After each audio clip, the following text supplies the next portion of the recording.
자, 쉽습니다. 구간 추정.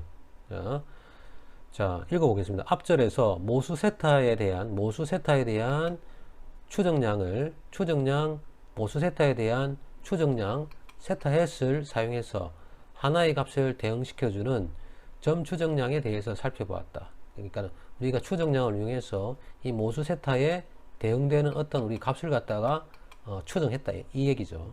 예. 이 점 추정량은 언제나 표본 오차를 수반하죠. 그지? 항상 모집단의 모수하고, 그지? 파퓰레이션에 있는 모수하고, 우리가 샘플링 해가지고 어떤 여기 있는 표본을 갖다가, 떠가지고, 그지? 표집을 해가지고, 여기 들어있는 각각의 추정 양을 이용해서 모수를 추정할 때는 기본적으로 항상 뭡니까? 우리가 표본 오차를 갖다가 수반할 수밖에 없죠. 자, 그러나, 점추정 같은 경우는 그랬단 말이야. 그러나, 구간 추정은 이런 점 추정과 달리 모수가 빈번히 포함되는 범위를 제공해서 연구의 목적에 따라서 원하는 만큼의 신뢰성을 가지고 모수를 추정할 수 있다. 자, 무슨 말이냐? 그러니까 점 추정은 하나의 값을 구하지만 구간 추정은 어떻습니까? 내가 어떤 구하는 값이 있잖아요. 이 모수가 포함된 어떤 범위를 구하는 거라. 범위를 구하는 거지. 범위는 우리가 연구자 먹는 마음에 따라 달라질 수 있겠죠. 그지? 예를 들어서 뭐 1에서 2사일 수도 있고 1에서 뭐 200사일 수도 있고, 그죠? 10에서 200사일 수도 있고, 우리가 뭡니까? 이 모수가 포함될 범위를 정하는 것은 연구자의 마음에 따라 달라질 수가 있습니다. 그지? 좀 더 좁게 잡을 수도 있고 좀 더 넓게 잡을 수 있고, 그지? 좁게 잡는 것보다 넓게 잡는 것이 좀 더 부담이 덜하죠. 이처럼 이 범위를 뭐라 그럽니까? 모수가 포함될 범위를 우리가 뭐라 그러냐면 신뢰 구간이라고 합니다. 신뢰 구간이라고 그러고. 자, 그래서 예를 들어서 봅시다. 보니까 수영장에서 표본을 선정해서 평균 입장료를 추정하는 이래 나와 있지. 자, 책대로 읽어보면 이렇습니다. 전국에 있는 수영장에서 표본을 갖다가 선정해서 평균 입장료를 계산하니까 9,100원이었다고 하자. 그지?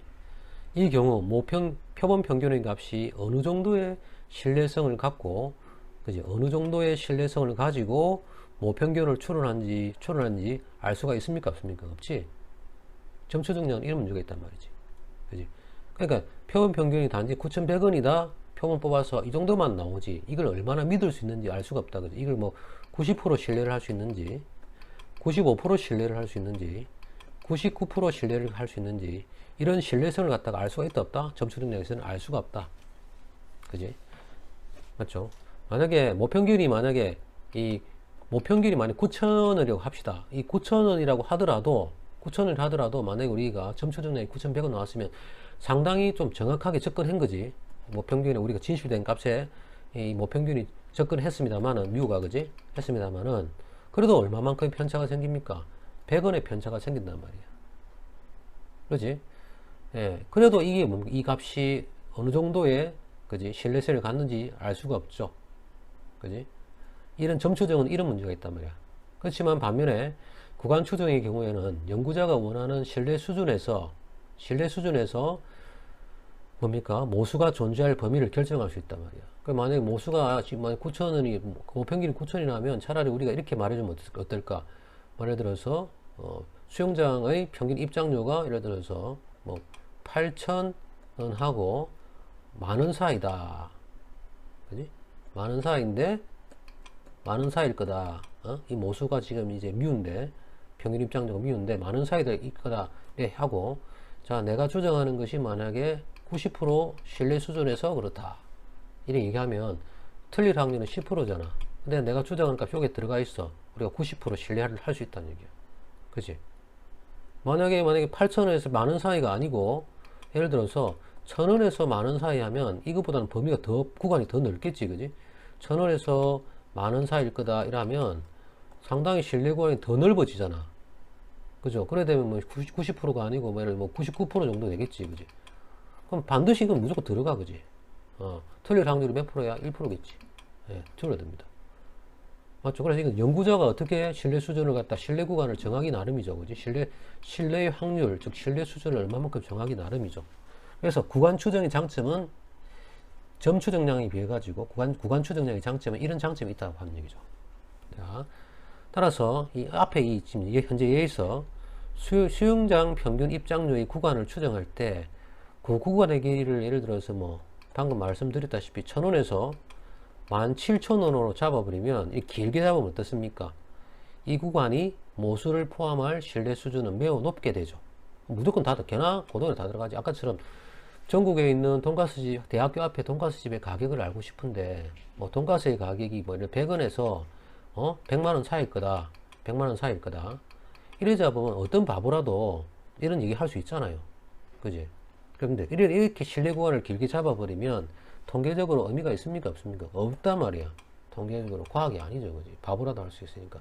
반면에 만약에 우리가 수용량 입장료를 이렇게 신뢰 구간을 길게 안 잡고 만약에 9,000원에서 9,010원 사이일 거다. 이렇게 짧게 잡으면 어떻습니까? 통계적 의미는 있겠죠. 상당히 엄밀하지. 그지? 근데 대신에 신뢰 구간이 너무 작기 때문에 오차가 매우 커지겠죠. 틀릴 확률이 상당히 높아진단 말이에요. 즉 신뢰 수준이 매우 낮게 되죠. 말씀처럼 돈가스 가격이 예를 들어서 뭐 4,999원에서 5,010원 사이일 거다 이래 잡으면 자, 이게 어떤 상당히 정밀하잖아. 정밀하지만 어떻습니까? 통계는 의미가 있다. 그지? 모든 전국에 있는 대학교에 돈가스 가격을 다 조사해 보니까 실제로 요 사이더란 말이야. 그럼 이 사람이 주장하는 건 상당히 정밀하지만 뭐습니까? 틀릴 확률도 사실 높을 수가 있습니다. 그지? 맞죠? 따라서 구간 추정에서 구간의 길이를 우리가 구간의 길이 이걸 그때 신뢰 구간이라고 그러는데 구간의 길이를 어느 정도로 할 것이냐 하는 문제는 이 연구자가 원하는 어떤 신뢰 수준과 관계 있죠. 그지? 신뢰 수준이 바로 구간의 길이겠지. 이걸 갖다가 뭐 90% 신뢰 수준을 할지 95% 신뢰 수준을 할지 99% 신뢰 수준. 대표적인 신뢰 수준은 이거 선사하는 건 이미 여러분들이 고등학교 때 뭐 통계 배웠으면 다 아실 거고, 그지? 아무튼 대표적으로 쓰는 게 뭐 90% 신뢰 수준일 거냐, 이거보다 좀 더 높은 95% 신뢰 수준일 거냐, 이거보다 더 넓은 99% 신뢰 수준일 거냐. 이거는 연구자가 정하기 나름이라고 하는 거죠. 아무튼 연관이 있다고, 신뢰 수준과 연관이 있다고 하는 거죠. 구간 추정에서 구간의 길이를 어느 정도로 할 것이냐는 문제는 연구자가 원하는 신뢰 수준과 연관이 있다. 따라서 연구 목적에 따라서 이 오차를 있잖아요. 오차를 만약 이 오차를 알파로 합시다. 오차를 알파로 우리가 설정해서 모수 어떤 세타가, 여기서는 뭐 모평균을 볼 수 있는데 모수 세타가 포함될 가능성이 어떻습니까? 우리가 이렇게 나타낼 수 있겠죠. 만약에 1에서 전체 확률 1에서 뭡니까? 알파를 뺐다, 오차를 뺐다. 그럼 이 틀릴 확률을 뺐기 때문에 이건 우리가 믿을 수 있잖아. 그지? 여기에다가 어떻습니까? 우리가 자 100%를 갖다가 곱해주면 이게 바로 뭐가 됐습니까? 오차 알파를 고려해 가지고 어떻습니까? 모수 세타가 포함될 가능성을 우리가 100%로 나타낸 뭡니까? 신뢰 구간이다 라고 얘기해 줄 수 있습니다. 됐죠? 이때 우리가 일말에서 알파를 뭐라 그런다? 신뢰 수준이라고 합니다. 또는 신뢰도라고 합니다. 알겠죠?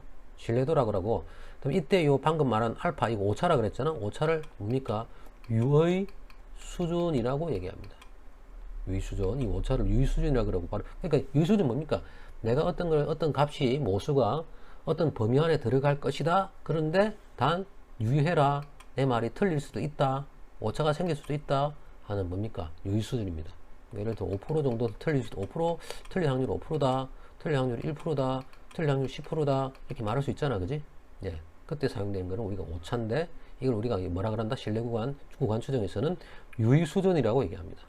그 다음에 1만에서 알파는 뭐라 그런다? 우리는 신뢰 수준. 예? 신뢰 수준이라고 그러고, 여기다 100%를 곱하게 되면 뭡니까? 이거는 신뢰 구간이 됩니다. 됐죠? 자, 됐습니다. 자, 그러면 이것이 지금 366쪽에 이제 설명이 나온 거, 구간 추정에 대해서 설명 중에서 이제 중요한 신뢰 구간에 대해 설명했고요. 자, 다시 한번 이걸 정리하면 다음과 같습니다. 자, 세타는 알지 못하는 모수다. 여기서는 뭐 모평균 정도 되겠다. 그지? 모평균도 있을 수 있고, 모분산도 있을 수 있고, 모 비율도 될 수도 있어요. 자, 첫 번째 일단 모평균만 보는 거야. 모수라고 하자. 표본 정보에 근거해서 일정한 확률 범위 내에, 일정 확률이니까 1에서 뭡니까? 유의 수준, 오차를 제외한 부분이 뭡니까? 바로 이게 신뢰 수준인데, 일정한 확률 1-알파 범위 내에 모수가 포함될 가능성이 있는 구간, 이걸 뭐라 그러자? 우리는 신뢰 구간이라 그러고, 가령 예를 들어서 확률 변수 어떤 숫자, 확정되지 않은 어떤 숫자, 확률 변수 A와 B가 있다고 했을 때 모수 세타가 어떤 숫자, 변수값 A와 B 사이에 존재할 확률이라고 하는 것은 어떻게 된다? 1-알파가 된다는 거지. 100%로 나타내면 어떻게 됩니까? 여기다가 100%를 갖다 곱하면 되겠지. 자, 만약 확률 변수 A와 B의 측정값, 이 변수값이 이 변수인데 뭐 10이든 100이든 그지? 뭐 아직 구체적으로 특정되지 않았을 때는 그냥 이걸 소문자로 나타냅니다. 자, 측정값이 A와 B라고 한다면, 자, 구간 A 값과 B 값 사이에 모수 세타가 존재할 확률, 이것에 대한 신뢰 구간은 어떻게 된다? 방금처럼 100 곱하기 1-알파 프로라는 신뢰 구간이 되며, 이때 1-알파는 신뢰 수준이고, 이때 알파는 우리가 말하는 오차, 틀릴 확률, 즉 유의 수준이 된다고 하는 거. 그지? 우리가 추정하는 값이 뭡니까? 뭡니까? 거짓이라고 증명되기 전까지 참이라고 받아들일 수밖에 없을 때, 우리가 그때의 틀릴 확률, 좀 어렵게 말하면 그렇습니다. 우리가 항상 어떤 값이 있는데, 명확하게 우리가 역사적 단계나 시간에 따라서 또는 트렌드의 변화에 따라서 기존에 추정한 값이 달라질 수가 있잖아.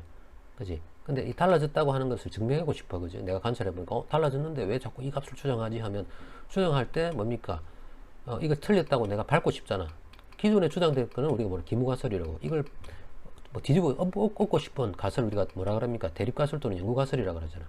그러면 이 값이 아니다 라고 추정할 때 그 값은 뭐와 뭐 사이일 거다 얘기할 때, 단 그냥 뭐와 어떤 값과 어떤 값 사이일 거다 추정하면은 이건 과학이 아니지만, 여기에다가 어떤 모수가 또 모평균이 어떤 값 A와 B 사이일 거다, 그런데 내가 주장하는 말이 틀릴 확률은 1%일 거다, 5%일 거다, 10%일 거다, 이렇게 말해주면 뭡니까? 보다 은밀하게 주장하는 것이 되고 과학이 된단 말이에요.